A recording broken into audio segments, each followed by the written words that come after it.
All right. Hello, everybody. We are in an event today to talk about getting the leaders that we want. We're going to explore quite practically what can be done to develop more compassionate leaders across society, especially in politics and business. And I am your host, your moderator. I get the privilege of sitting with some amazing people. I myself sit as a host and comedic relief, if you will, of More in Common. You'll see we have two More in Commons here today. They are both different organizations. I work on cultural leadership and coaching around compassion. But joining me today, much more importantly than myself, joining me today, we've got Paul Gilbert. Paul is a PhD. He is a professor in clinical psychology at the University of Derby. He's the founder of Compassion Focused Therapy and fellow of the British Psychological Society. Hi, Paul. Hi, Rodney. We've also got Michael West. Michael is a senior visiting fellow at the King's Fund, London, and professor of organizational psychology at Lancaster University, visiting professor at University College Dublin, and emeritus professor at Aston University, where he was formerly executive dean of Aston Business School. Hi, Michael. Also joining, we've got Ashley Fabrizio. Ashley is the senior, she's also a PhD and the senior researcher for the US team at More in Common, and where she leads a team of researchers working to generate insights that can help reduce political polarization and strengthen democracy in America. Hi, Ashley. Hi, everyone. Next, penultimately, we've got Peter Waiswa. He is an accountant from Kamuli in eastern Uganda. He's the founder and convener of Global Compassion Coalition's Uganda Compassion Connectors. Peter, hello. Thank you. And then finally, but not least at all, Dr. Isabelle Leboeuf. She is a clinical psychologist. She works in private practice, integrating Ericksonian hypnosis, CBT, CFT into her practice. And her doctoral thesis focused on compassion and positive social emotions. This is our rockstar lineup. Hi, everybody. So just to structure the day, just so you all know what you're getting into, this will go on for another 55 minutes. The goal is to have an hour conversation. We're going to break it up into 4 parts for you. The first part is, what is a compassionate leader? I've got some questions I'm going to ask of everybody. If you have questions you would like me to ask, drop them in the comments, and I will do my best to weave them in throughout the conversation. Part 2, we're going to talk about how compassionate leaders are made. How do we get there? 3, how do we get more of them in politics and business? And then part 4 is going to be Q&A. So as many of those questions that I have missed throughout the conversation, we'll weave back in and get to our panel. With that said, we're going to jump right in. I've got question number 1 teed up. I'm going to throw this first one over to Peter. So Peter, in your estimation, what are the key traits of a compassionate leader? Thank you, Rodney, for the wonderful introduction. Thank you for giving me the opportunity to be part of this wonderful panel. There is a short time for me to discuss a wide topic, but I'll try.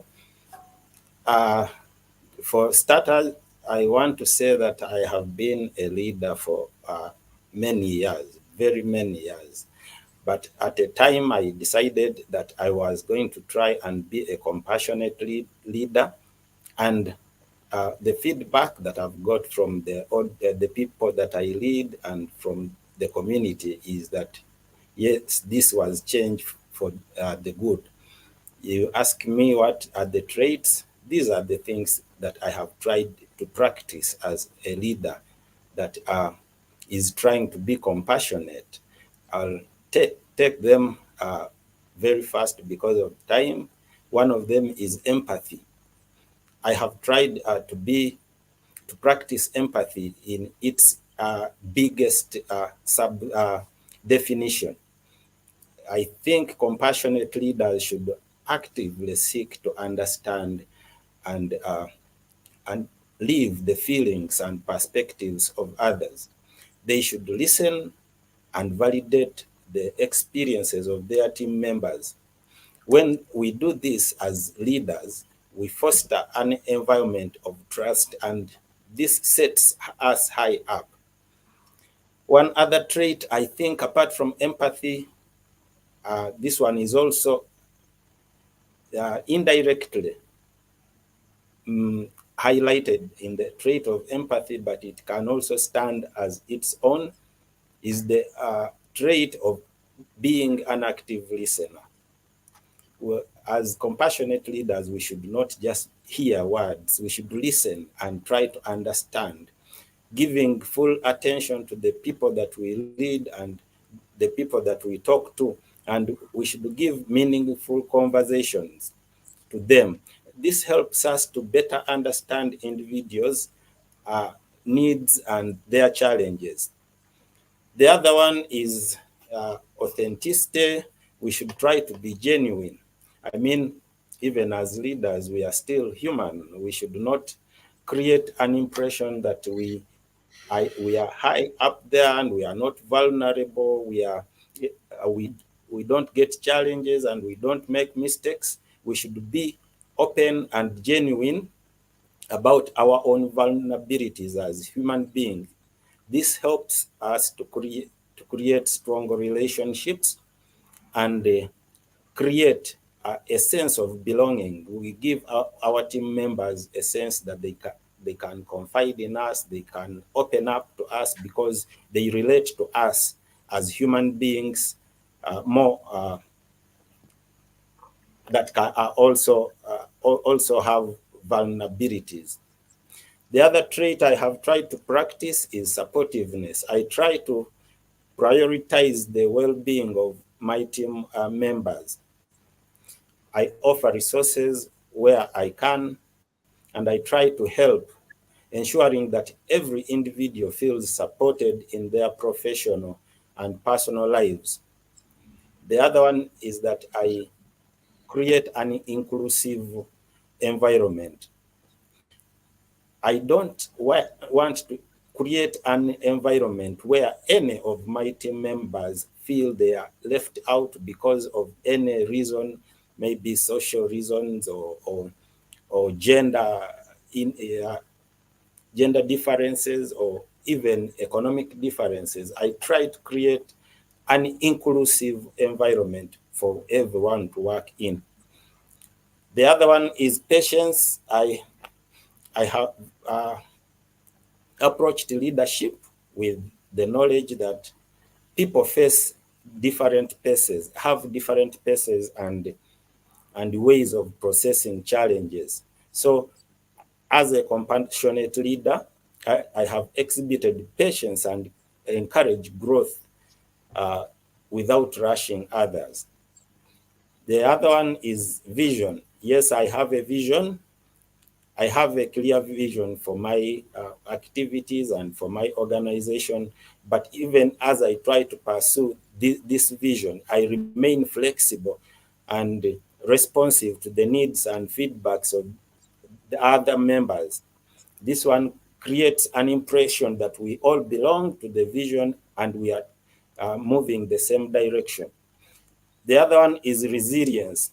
Yes, there have been times when things have been hard and challenges have been there, but as a leader, I have tried to be resilient and I have led by example, by the power of my example. I keep encouraging the team leaders and, and I keep trying to be positive and telling them that we can walk through these difficult times.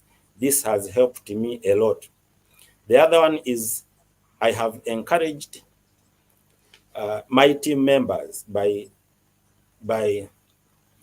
simple acts like celebrating their successes and providing constructive feedback. I have promoted a culture of continuous improvement. So I could go on and on, but when we try to practice these these qualities as leaders, we create a sense of belonging, we create a sense of inclusivity, we listen to others, our workspaces will be better and compassionate. Thank you. Thank you. That's great. I have all of these out, and I will repeat them back for people on a few. I also want to say that this will be recorded for those of you watching. But I want to bring someone else in. Isabel, I want to bring a follow-up question over to you. Is this in your in your uh, um, in your studies and in your work? Do you think this is primarily about style or the agenda that someone has? That is to say, how do we judge the decision someone makes as compassionate when they're a leader in your estimation? Well, thank you for this question, because we can be compassionate leaders with many different agendas, and even for ourselves in a way. And like Peter was saying, a leader is someone who has a vision, and a vision that unites many people or different people and enable them to look in the same direction. And a compassionate leaders is able to go beyond an agenda or a specific style or um, an operational goal to see that beyond that there is a possibility to work and to aim toward relieving suffering and increasing well-being. And we see that when we focus on those goals are led by a compassionate motivation. So I guess the compassionate leader can be anything. It can be someone who is leading a basketball team, but the difference will be that this coach leading compassionately the team will not only create a motivation for people to get together to make points or to have individual goals in the team, but it will also bring the team to see that they can inspire young people to do sport and increase their well-being, for example.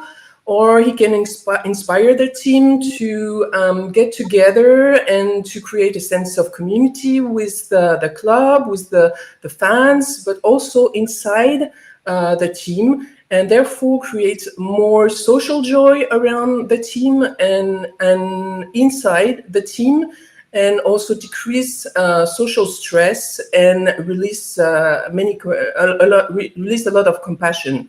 And that's where we can understand that it's really the definition of compassion.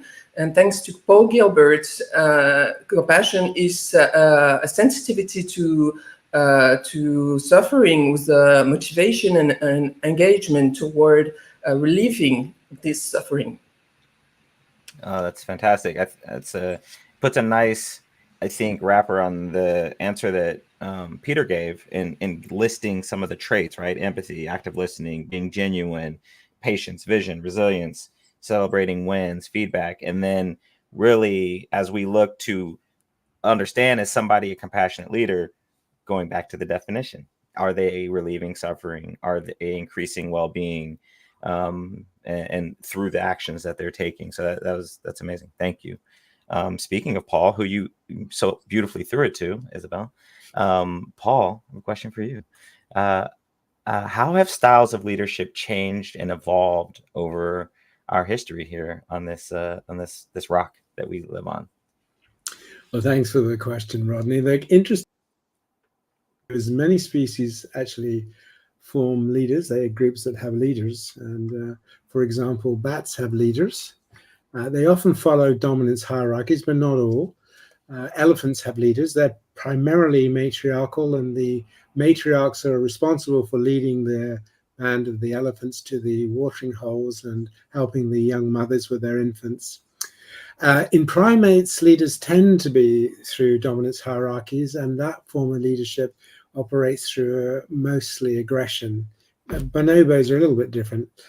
Now, when it comes to humans, we were, of course, a primate, and we, as primates would have been part of a dominant hierarchy, and the leader was the one that was the strongest, and you had to obey them, basically. But we formed coalitions. The idea is that at some point, the subordinates and the females began to form coalitions against dominant males, and they formed coalitions based on caring and sharing. And over time, that evolved into a very successful strategy.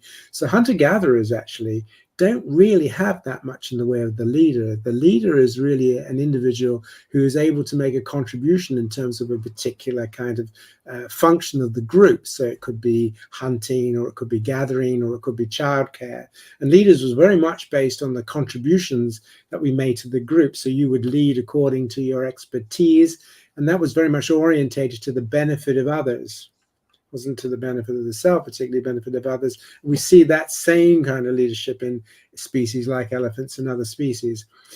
What happened for humans, however, is that was so successful that we developed a social brain that became very intelligent.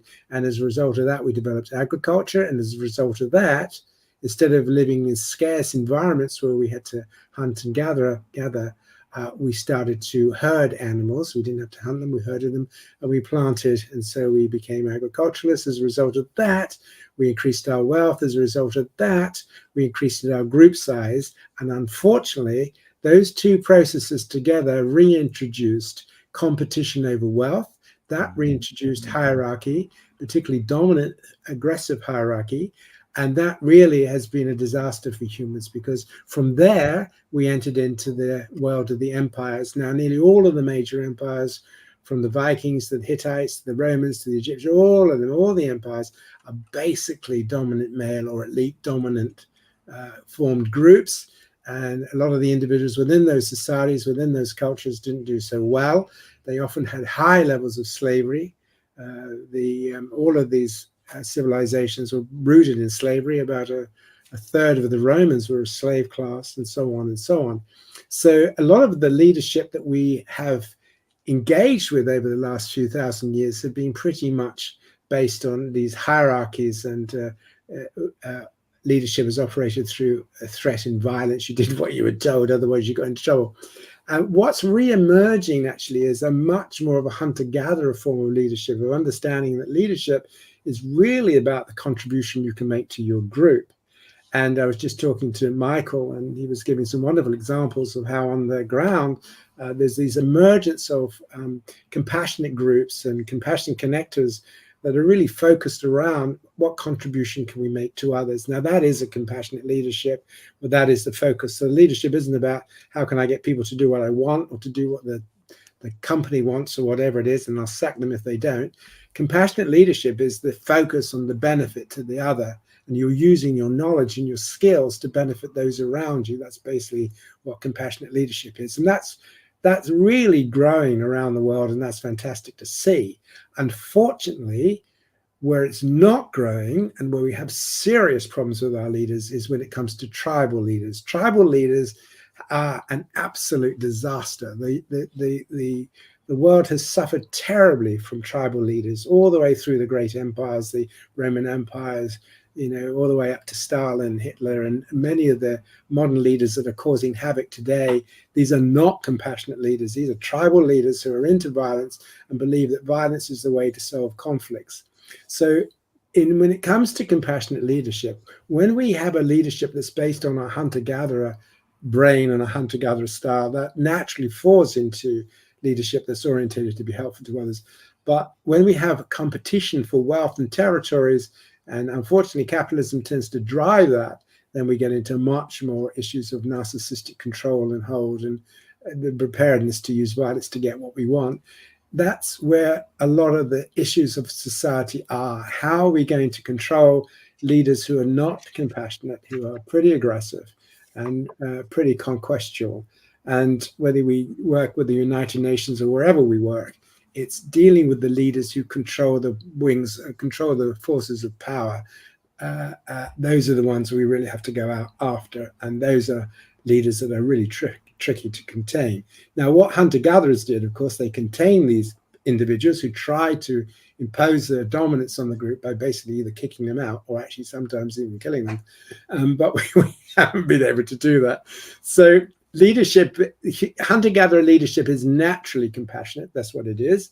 But the leadership that we've got at the moment is the result of creating high degrees of wealth, which produces high degrees of competitive behavior that tends to generate and pull on those individuals who are quite happy to impose their will through violence and threat.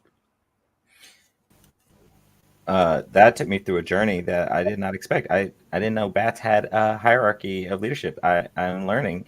And it's interesting that you said we're shifting towards more of a hunter-gatherer, so more of a share and care mentality. However, at the leadership level, it's still at more of a control and hold, more of that dominant base structure, as we're going to be talking about more here as we continue. But thank you for that. Paul Kalima in the comments, I see your question. It's a great question. I will get there, and after I ask 2 more questions. Ashley, hi, got a question for you. So what are we talking about here? Are we talking about an approach that goes completely against accepted wisdom and what it means to be involved in politics and business in general? Like, kind of building off of Paul's thoughts there. Like, where are we? What are we doing here? Yes, in many ways, yes. So zooming in on our political system, politicians today are often feeling pressure to respond to the incentives in their system, to these elite incentives they have that flow from our political institutions, no matter what country we're in, our political norms, and also, I would note, our media dynamics, our media ecosystem. So politicians are responding to incentives to win elections in the first place, to be reelected, to, especially in the American context, do a lot of fundraising, massive fundraising. They have to be responsive to their political parties, institutions, and dealings. And they want to gain attention in the media cycle. They need to have newsworthy statements. They need to have these sound bites. And so it's hard for individuals and civil society to form these coalitions to push back against these very powerful elite incentives. And I would also note, going to the population level, we live in a time in the US and in other places of high partisan animosity, meaning we have high hostility and negative feelings towards members of our political opponents' groups. So in the US context, for example, we see from recent polling data that More in Common has done, and in many other scholarly studies, that both Republicans and Democrats in the United States, our 2 main political parties, think that their opponents are brainwashed, hateful, and arrogant. Those are their opinions of their political opponents. And so that's just, the tip of the iceberg about this deep animosity that we hold toward our political opponents. And so then the question is, how do we move more towards respect and compassion and away from that hostility? And it's really hard. I'm sure we're going to get to that on the rest of this panel. Yeah. Incentives and attention are kind of 2 things I pulled out of that are kind of driving the behaviors, especially that we're seeing in politicians, probably in leaders in organizations and business as well, that are, as you said, very hard to form coalitions against or to be allowed enough to counter, to pull us back into the share and care of the hunter-gatherer that Paul just kind of talked about. Thank you for that. So Michael, Mr. West, as we look at this, what do we know about the impact of compassionate leaders and what they can do for their teams and those beyond their teams, if they are leading with compassion? Well, the research evidence is really compelling. As Peter was saying, what compassionate leaders do is to create a safe space for the people in their teams or in their organizations. They enable people to speak up, to dissent, disagree, to propose and implement ideas for new and improved ways of doing things. So in a way, what they do is they create the conditions where everybody can contribute their knowledge and skills and abilities and experience, and that makes for more creative decision making, greater effectiveness. People are, to use Isabel's lovely term, people experience more social joy. I've been doing a lot of work over considerable number of years in healthcare sectors. And what we see from all of the data we've gathered, particularly over the last 25 years, is that compassionate leaders create more staff engagement. And we know that staff engagement is a key predictor of the outcomes in healthcare organizations and in private sector organizations.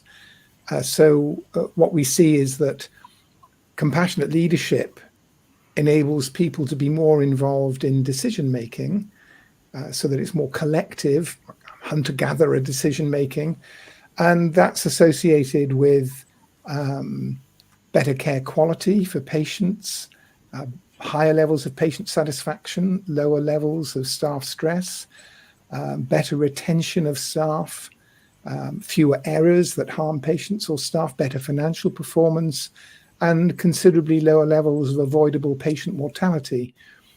What we also know from looking at the data around the world is about the worst form of leadership in healthcare organizations is command and control, hierarchical approaches to leadership.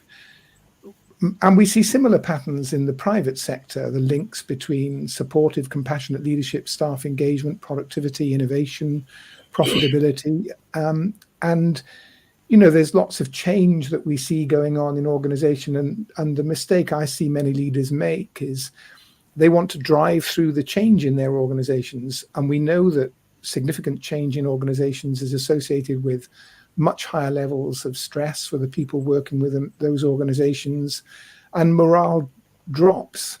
But what we also know is that when leaders increase their compassionate support for staff during times of change, that has a really significant effect in reducing the negative effects of organizational change.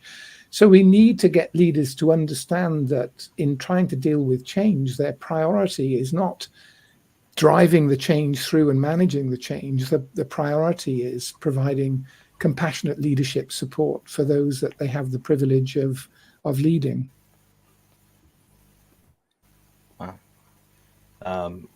So much there. I'm gonna sum it up with better performance, less avoidable death. That seems like a good outcome.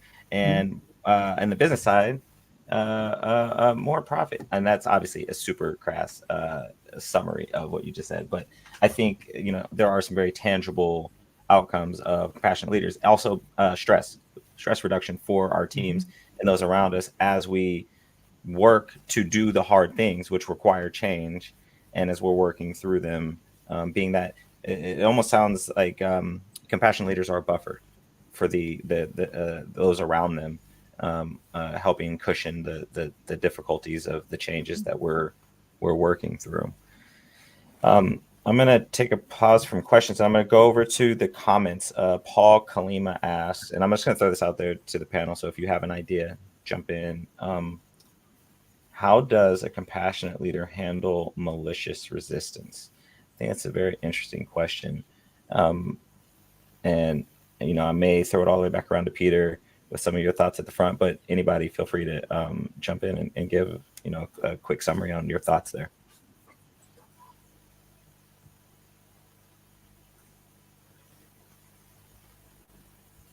Peter, you want to give a go at it? How does a compassionate leader handle malicious resistance?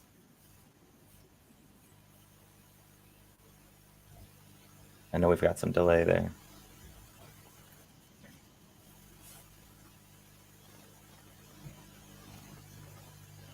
Well, okay, we'll come back to it. How about that? So we'll come back to it, Paul. So everybody think about it. If you have something for me, we'll come back to it.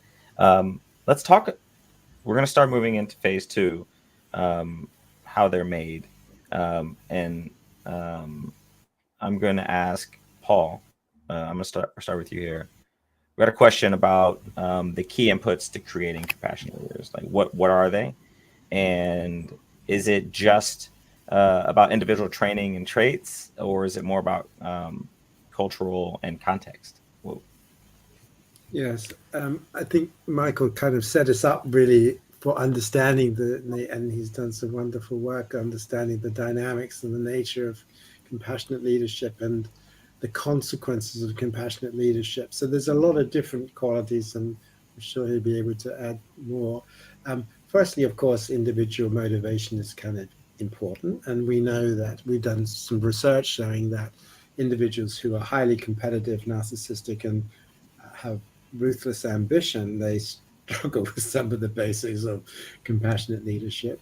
On the other hand, individuals who are interested in coalition building. So I think with individuals who are have personalities that are orientated to it, training and support will really help them. And it sort of touches a little bit on the other question you were asking, Peter, about malicious thing. The other thing I think is very important is having the skills, knowing how to support people and train them so they understand what compassionate leadership is and what it isn't. They understand how they can deal with crises within their teams, how they deal with, say, bullying within their team. So you skill them in the skills of compassionate leadership, and you want to have an organization that will support them. Compassionate leadership is supported in organizations that support compassionate leadership. If you've got individuals struggling within a disruptive or a bullying environment, that is really, really difficult. So what you're wanting, I'd be interested to hear what other members of the panel say, what you're wanting is all of these things to come together. You're wanting to choose individuals that are motivated and are able to orientate towards compassionate leadership. You want to be able to skill them up, and you want an organization that will support them on their journey and their activities of compassionate leadership. There's if you employ lots of people who are narcissistically self-focused, what we know is that they can appear to be effective to top management because they will take all the ruthless decisions, but actually within the organization they can do a lot of damage.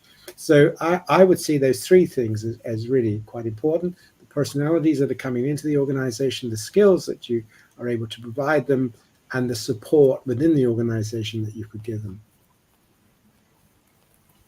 Personality, skills, support. Caught me writing notes. Perfect. Thank you. And I think that does touch on the malicious resistance. I think you talked about it a little bit in your first answer as well, talking about coalition building and how a hunter-gatherer group will kind of weed out people who don't belong in the group. Yes, I think it's difficult if you're trying to do it one-to-one. It is about how you mobilize organizations to deal with individuals like that and not letting them get too far up. I mean, Ashley's approach, I think, is so important because all the pressures on politicians to become quite tribal and so on and so on, and how we actually stop that kind of behavior, I think is a very major question. I don't think anybody's got the answer to it because the political parties are becoming more and more contemptuous and condemning. So, yeah. Speaking of Ashley, what are you seeing as far as trends in the data around what kinds of leaders people seek out? Yes, so I can bring some of our US data for this, and this may echo with all the countries you all are tuning in from as well.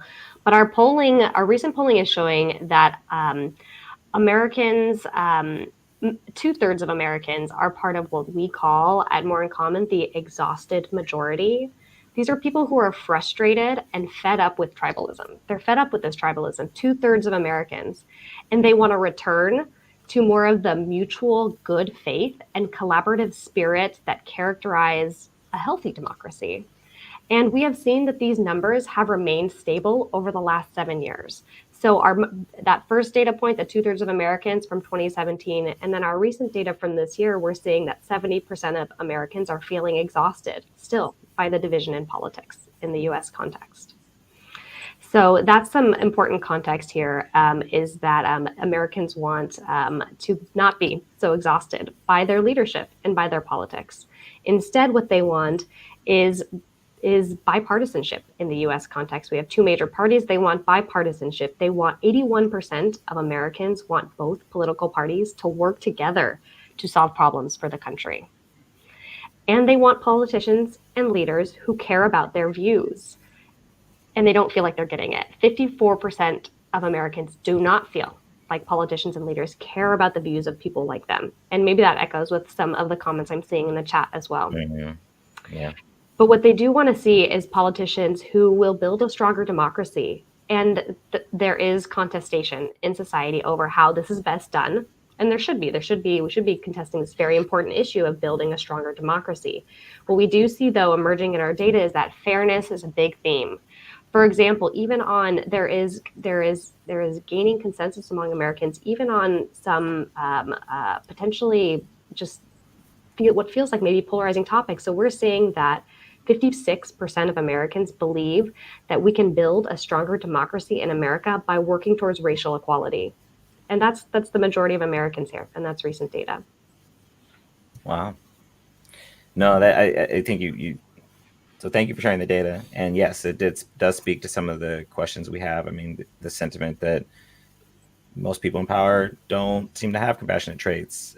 Paul, you spoke to that directly earlier, and I think it seems like we're in a little bit of a gap between what we would like to see and what we are seeing in leadership, and we're going to solve it all here. That's why we're talking about how we get more compassionate leaders. That's what we're doing here. Peter, I don't know if you're still having connection issues, but if you're there, I have a question for you. And that question is, how does background culture affect the kinds of leaders that are valued by those being led?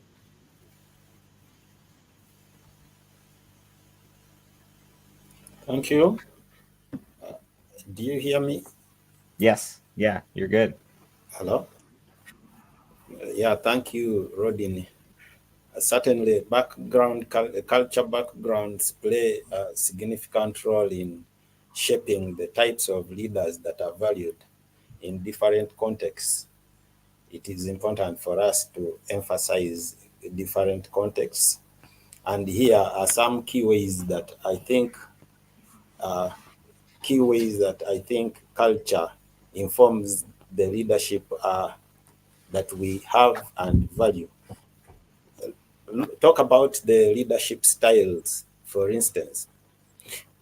In collectivist cultures, like found in many Asian, African, and Latin American societies, there is a strong emphasis on group harmony. I think someone was talking about this collectivity. Emphasis is on harmony, collaboration, and community. There is an emphasis on sense of community.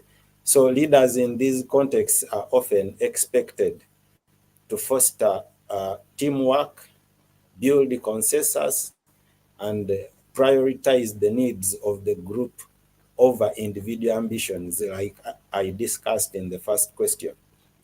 These leaders are valued for their ability to create a sense of belonging, facilitate cooperative efforts, and ensure that all voices are heard.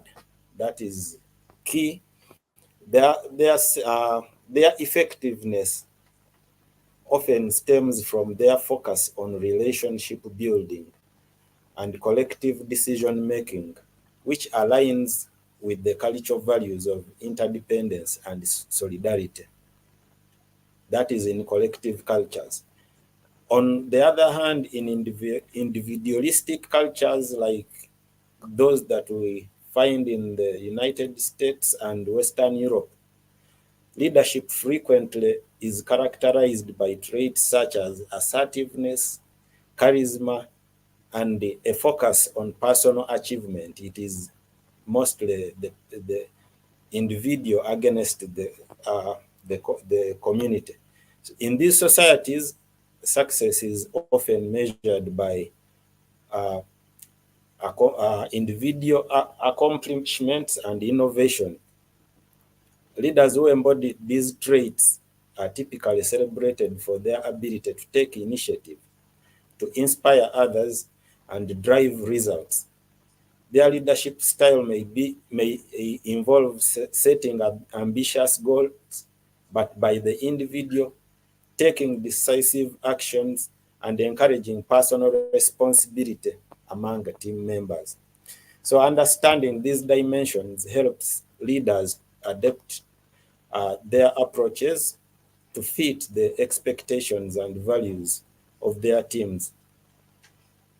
In a globalized world, however, being able to navigate these differences is essential for effective leadership and fostering a positive organizational culture.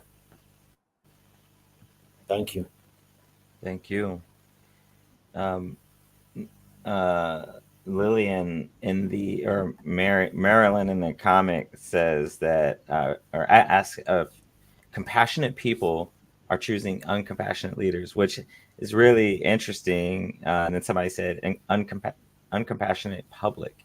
And I think sociology has showed us in many ways, like we don't make great decisions in groups, especially when we look at things like the bystander effect. However, we can, I think, depending on the basis, if we're where we are focused. And so, and then there's this shift of what kind of leaders we want. And I think maybe there's a lag between that and actually enacting how we get there, it sounds like. But thank you for that wonderful answer. Isabel, I want to come back to you and ask, where, so like to kind of, we've talked about not seeing it, but where are we seeing compassionate leadership happening, and what conditions are allowing it to thrive and to happen?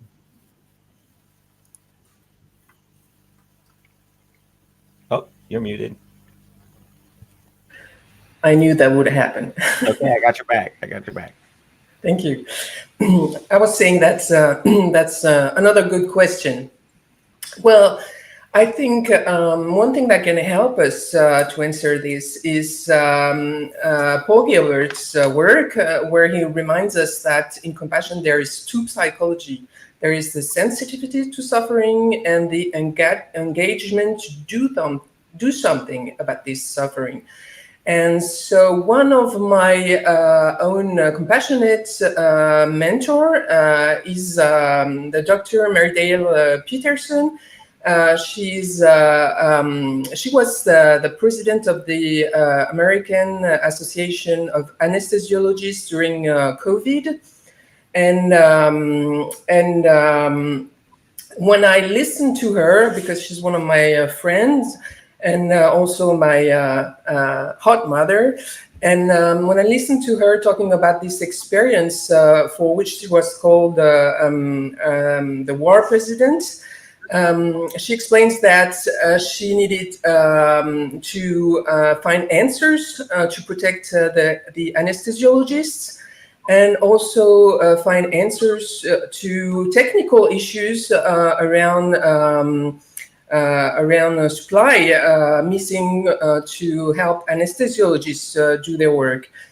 So I think that it's a very good example that compassion needs a lot of experience. We need skills, and of course, we need to be able to work together to find those solutions and to increase our abilities to adapt and to find expertise to relieve suffering. And the other part is about the sensitivity to suffering. And I guess when we look at the most impactful leaders, compassionate leaders, there is always in their history a moment where they have been experiencing suffering.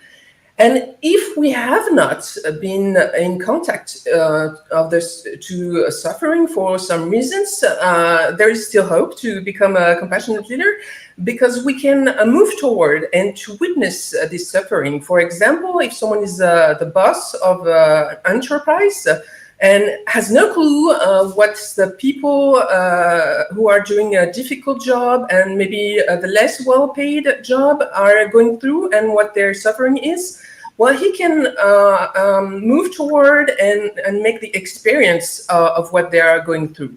So by witnessing compassion and experiencing the suffering, we can extend and increase our motivation to be compassionate.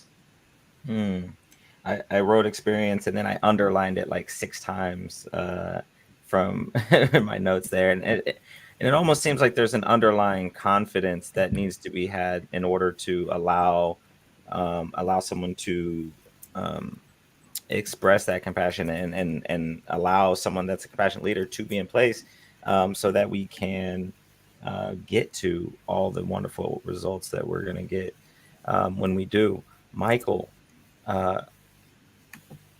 what kinds of things are preventing? I think we've heard many, but it'd be nice to hear some more things that are preventing compassionate leadership from happening right now. Yeah, I think it's a really important question. And Paul has talked about tribalism, which is, I think tribalism is the key challenge we face as a species. And I think Paul has rightly emphasized the challenge of that. But what I see in organizations that's preventing compassionate leadership is rigid hierarchies, command and control. It just doesn't work, and it puts up barriers between people. It leads to people not being authentic in leadership positions because they're relying on hierarchy and command and control, and leads to rigid structures and processes. And the second, I would say, is policies in our communities, in our organizations that are oriented to blame. So, the more we're kind of focused on blaming people when things go wrong, the more fear we create generally. One of the organizations I'm working with in Wales, Wales is a fantastic healthcare system. They've got a 10-year strategy to develop compassionate leadership across the whole of their health and social care system over a 10-year period. But they're moving towards moving away from actually formal processes of employee investigations and trying to deal with them much earlier upstream. And they've eliminated something like 85% of disciplinary processes and 95% of staff suspension. So we've got to move away from fear and blame cultures to enable compassionate leadership. And I think a lot of leaders are afraid because we put them in leadership positions, as Paul said earlier, without giving them the training or the support to lead effectively. And I think what happens then, when people don't have the training and the support and the knowledge and the confidence to lead effectively, they revert to command and control. And that's, I think, a particular failing.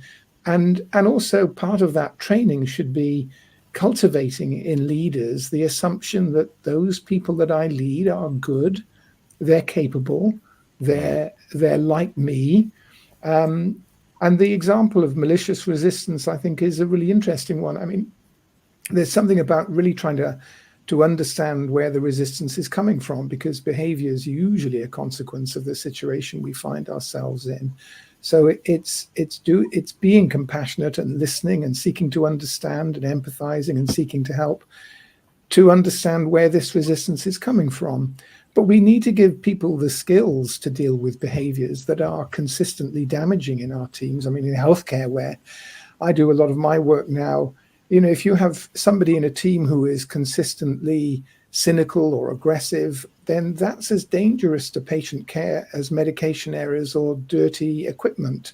So we have to have the courage and the skills as leaders to deal with those behaviors, and in the long term to take courageous decisions sometimes to move those people out of our teams, because there is a percentage of people who will do consistent damage over time. And it's also, I think, this problem that we have in organizations of corrosive politics, tribalism, toxic interactions that we don't deal with, and we just let it fester, and it creates more unhappiness. So those, I think, are some of the key challenges, Rodney, to compassionate leadership that get in the way. Yeah. Tribalism, command and control, rigid structures, hierarchies, fear and blame. I love the example of the organizations that have that just incident response. They wait for it to get to that 99th percentile versus working on it downstream, and kind of reducing the incidence of like acute issues in an organization. That's a lot of stress happening when those moments come. So that's and it's a lot of avoidable harm to staff. And so what they've seen is a huge drop in sickness absence, and they've saved a huge amount of money in the process as well. And you also said something about meeting people where they are in response to the malicious pushback, the malicious resistance. Something that I say a lot, and I think we probably all heard: hurt people hurt people. You know, that response may not be about the thing that you're trying to lead about. It probably isn't actually, and trying to figure out where they're actually coming from with that compassionate response. Like, where is their pain coming from? Where's their suffering? And working to relieve that.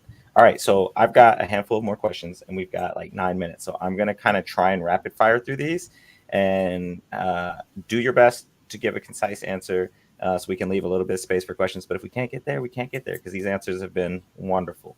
All right, so now we're going to talk about getting more compassionate leaders in politics and business. Ashley, I'm going to open with you. What stops the rise of a compassionate leader in politics and business? I think this is going to build off of what you've already given us. Yes, so many barriers to the rise of compassionate leaders in politics and business. I've talked about the institutional barriers, the elite barriers, but I wanted to highlight one individual level barrier that we're seeing consistently with our work at More in Common.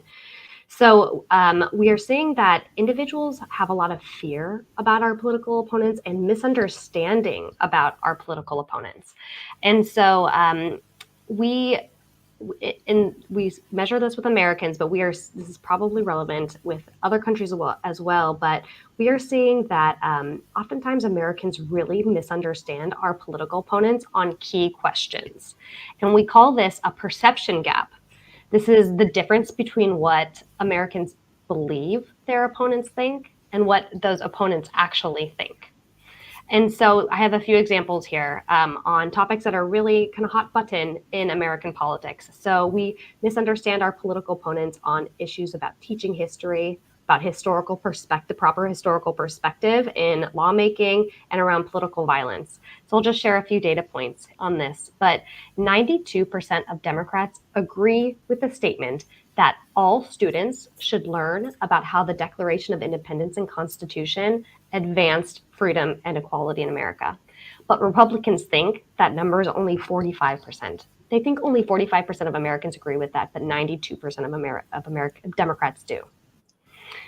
Another similar data point from the other direction, 93% of Republicans in America agree that Americans have a responsibility to learn from our past and fix our mistakes. But Democrats think that number is only 35%.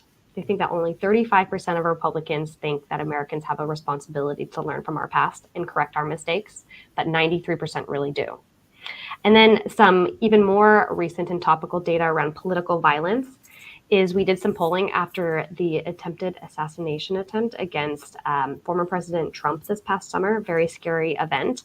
But even after that event, Democrats overestimated Republican support for political violence. So a small percentage, it was only 13%, are willing to answer a survey this way, agreeing that after that assassination attempt, violence against Democrats is now justified. A scary statement about political violence. But Democrats think that that number is 47%. They think 47% at that moment, that 47% of Republicans would support violence against Democrats and think that it was justified. But that number is much, much lower. It's very low.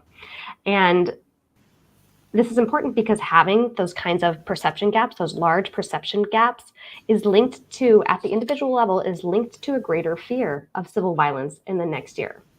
So not only do we not accurately predict what the other side actually believes, but it's creating a phenomenon of these imagined enemies that's driving unnecessary division. There's enough to be divided about in the country on legitimate policy differences and all of that, and value differences.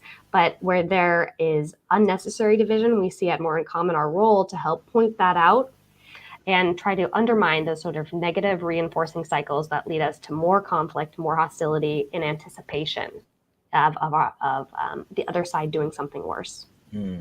Thank you for that. Perception gap. Love it.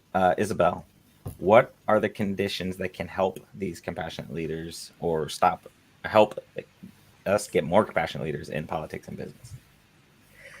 Well, I have 2 minutes, so I'll be a little bit radical. I think as a capitalist culture, we tend to overestimate the value of taking over giving. And I think to really go out of this idea that, for example, if we take water in nature, if I take a glass of water and I just drink from it, I will consider that it's free, therefore it's worth nothing.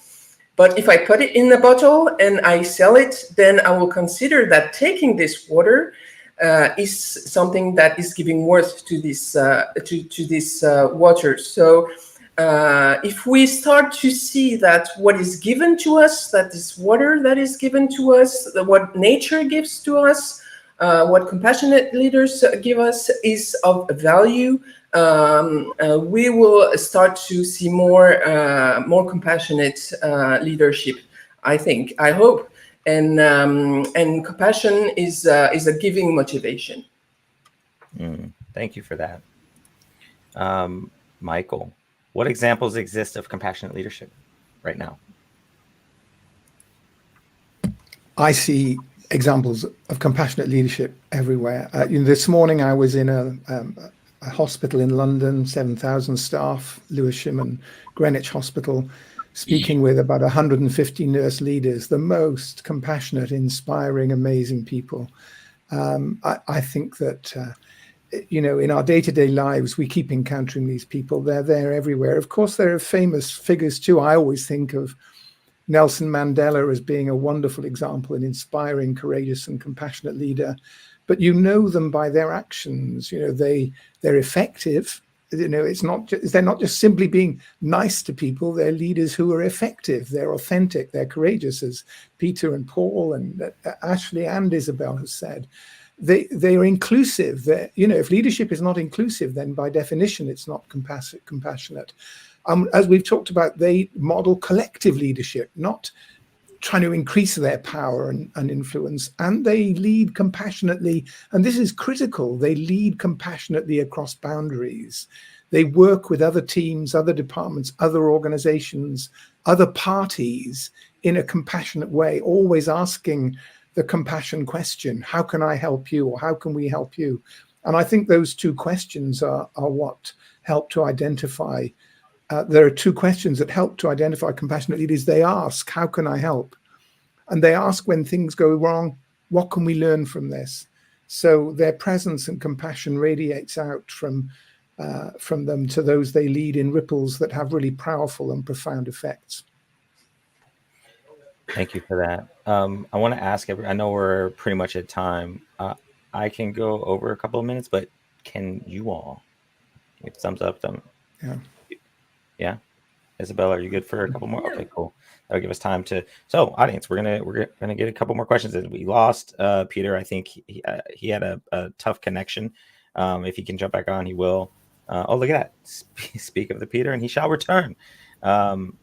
We've just in time for me to ask you a question, Peter.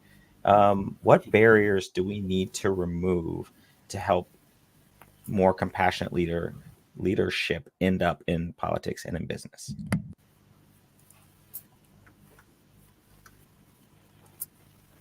Thank you, Rodney. These are as many as the challenges that have been discussed on this meeting already. They have said fear of vulnerability. I think we should encourage a culture that values vulnerability, because we are all vulnerable. We should encourage that culture such that people, our teammates, can be encouraged to express their vulnerability without fear. The training should be changed. When you go to leadership training institutes and programs, the focus is on things like strategic planning, decision making, and so on. There is no deliberate plan to, for instance, teach emotional intelligence or compassion. These should be incorporated in the training modules. Then the hierarchical structures that have been talked about, I think these should be flattened or made simpler to promote open communication channels that can encourage more compassionate interactions and businesses. The standards are consider things like cash flow, increase of clientele, and things like this. I think we should redefine success to include the well-being of the team, and collaboration can help us to focus on this. Time const there are many, Rodina, like I've said, but I think the big idea is for us spaces and in our communities where compassion can thrive. Thank you. Thank you. That last thing you said, redefining success, including the well-being of the team. I think of it immediately made me think of the sentiment, the customer is always right. So if the customer needs something, we're going to drop everything. And I don't care if you need to do something for your family or something's happening in your life, we're going to get it right just for that. And it's not that the sentiment is terrible that we want to take care of our customers, but we do it when we do it at the expense of our teams, we hurt where we are. So that idea of redefining success, super interesting. Michael, you said we know them by their action and also their results. And I think there is this fear that compassion is soft, that it will result in this like softening of culture and softening of results, and we can't thrive if we don't drive hard. So I wanted to thank you for that as well. All right, Paul, I got a couple tough ones for you. What do we need to put in place, or what can be put in place to prevent the rise of, let's say, narcissistic leaders or uncompassionate leaders, leaders that are driving this dominance-based hierarchy? What are your thoughts there? Oh, you're muted, Paul. Thank you, Rodney. The key to compassion is courage and wisdom, because without that, you're not going anywhere. If you're a firefighter risking your life, you're not weak and soft, are you really? So it's important to understand that different types of compassion require different kinds of skills. Now, Michael, Peter, and Isabel have spoken very elegantly about within organizations. In regard to the politics, this is a different type of leadership. It's a different type of leadership than leading an organization, for all the reasons that Ashley has said. There are a number of things, right? Firstly, we have to understand that a lot of rich people have got hold of the media, and a lot of our media are interested in selling and creating competition because they can sell the blood on the carpet. That's what they sell. And so we need to come together to actually have a better quality media. Also, it used to be that the different political parties would socialize. They'd go to each other's weddings and go on to the barbecues. And then about 15 years ago, there was a movement to stop the socialization between political parties. That's a disaster. That must be stopped. The ways in which political parties socialize, they get to know each other as people, not just as political opponents, absolutely crucial. That has to happen, right? So I would hope for that. And then the third thing I would argue is that in terms of international politics, we know one of the wonderful things that the United Nations came up with in 1948. There's a wonderful book called The Puzzle of Peace. I'd really say to read that. We had some fantastic aspirations in 1948. I just read some of the declarations. But we created a Security Council that had a veto. And everybody knew at the time that giving big countries the power of veto was a disaster. If we want to have a world where we actually can move towards a more compassionate world, we have to remove the power of veto of powerful countries, and we have to be prepared to obey the rule of law. If we give up on obeying the rule of law, then and we can veto the rule of law, then we really are struggling, and that's why we've been struggling. So there's a whole range of things really that we sort of know what to do. It's how do we find the will, the courage, and the wisdom to begin to do that? How do we facilitate communication between parties at a personal level, not just at a political level? And how do we create institutions which enable us to pursue human rights, to pursue the rule of law, and not have it vetoed whenever it doesn't suit one particular country? That's fantastic. And you answered my next question, what needs to change? So thank you. Thank you for that. My last question, Ashley, I'm going to throw it to you. Given all of this, what can communities do? Especially here in the US, like in many communities where, as was noted earlier in comments, leaders are elected. And there's this disconnect. What can we do?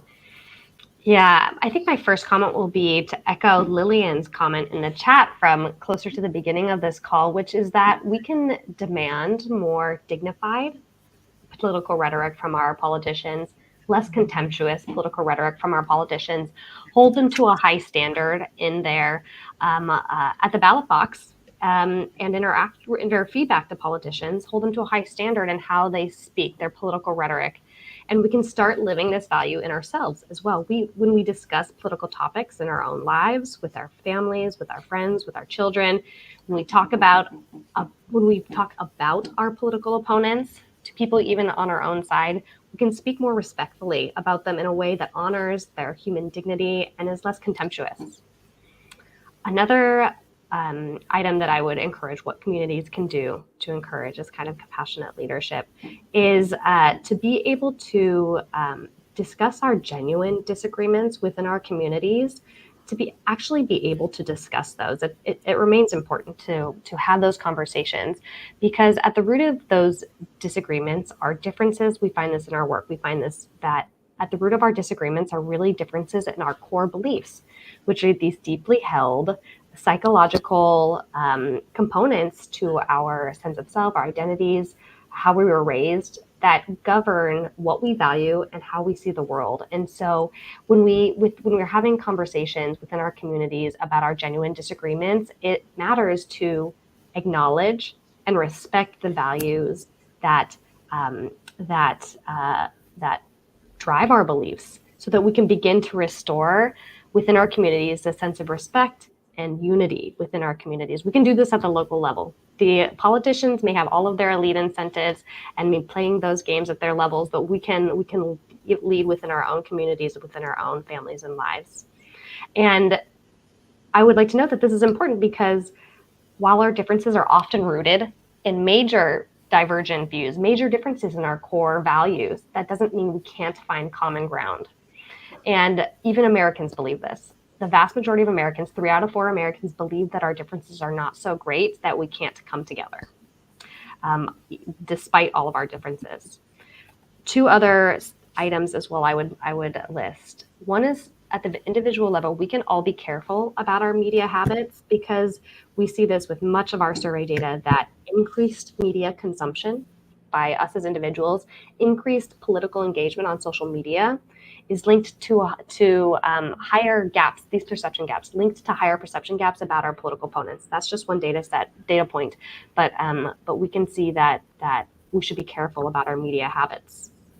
And then the last point here is about within our communities and as individuals, we can engage in what academics like to call intergroup contact or social connection across these big lines of difference in our communities. In America, big lines of difference are often political differences, racial or ethnic differences, religious differences, socioeconomic differences. We can connect across those lines of difference, cross-partisan friendships. There's a lot of scholarship about this, and this builds on Paul's comments. A lot of scholarship that shows that fostering friendships with people from the other party is really important to fostering a more unified country. We can, and my last point is that by we can ourselves be examples in our own communities of this kind of social connection across political difference, across other major differences in our communities. By being an example of this, by doing this in your own lives, you can shift norms. We see in our data that contact with other people's important, especially when we're really different. And that the more that people see others connecting, so the more people see you connecting and other people connecting across lines of difference, the more interested they are to do so themselves. This is a pretty clear link in the data. And so we all have this power to work despite the barriers that lay in our path, to encourage compassionate leadership in our own lives. Wow, that's amazing. There's one question I went back and found that I just want to I want to throw out. I have a thought, but I'm curious if anybody has one. What is the role of self-compassion in a leader? Obviously, we've been talking about the outward expression of compassion, but we haven't talked a lot about self-compassion. What is the role of self-compassion in a leader? Does anybody want to touch on that?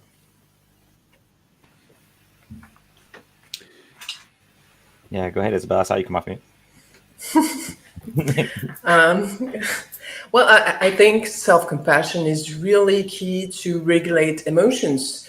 If we are able to see our own suffering and what is reactive inside of us, we can bring awareness to what blocks the compassion we may have for others. And when we move toward difficult conversations, when we want to be a leader, taking a community towards something difficult and beyond something that is creating suffering, we really need to have self-compassion to be able to self-regulate and not enter into an angry mind. And an angry mind is narrow and it's rigid and it's not listening anymore, and so it's taking us away from compassion. Thank you, Paul. Looked like maybe you were going to add something as well. Yeah.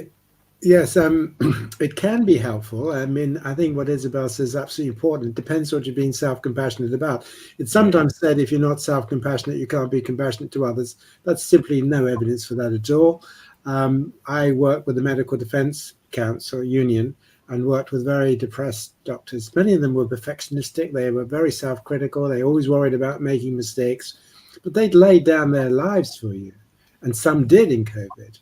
And so the point about it is these are different psychological processes. They're different in the brain. And we also know that people who are narcissistic regard themselves as very self-compassionate. So it really does depend upon what that actually means. I think Isabel's point is the key one, that the ability to regulate your emotions so that you don't act out harmfully to others. But sometimes, the self-compassionate people can be really quite self-critical. And people who are not at all self-critical can also be self-compassionate. So it really depends upon what that self-compassion does, what's its function within the person. Interesting. Thank you. Anybody else want to add thoughts on that? All right. Well, I think we've done it. I think we've exhausted my questions. I think we got most of the questions in the chat.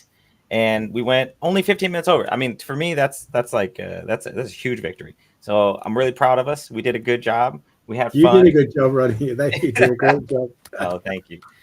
We solved it. Look, I think some key takeaways here. I'm gonna try and tie this up a little bit. We can start with ourselves, whether it be self-compassion or self-leadership in our families and in our communities. And we can also demand more of others around us. Peter, you gave some great examples of how culture, depending on where our culture lens is, how that affects how we look to our leaders. And Ashley, you told us that we as Americans, anyway, I'm here in America, we would like a different type of leader. Well, let's hold that standard. It starts with us, and we can also request that of others. And we can do it with care. We can do it with kindness. We can do it with compassion. We can look to relieve the suffering of others and meet them where they are, and push forward. I've learned so much. Like I would love to summarize everything that you all just said. We'll have a recording of this. I know that some summary will come out. I will post a summary of this on my LinkedIn later today as I compile all these notes. You all are amazing. Everyone who joined us, thank you for coming in. Everybody who typed a comment, everybody who typed a question. If we didn't get to it, it's not because we didn't want to. It's because I was trying to get through the thoughts from all these brilliant folks here. Thank you all, and have a great rest of your day, afternoon, evening. Really appreciate you. Thank you, Rodney. Cheers.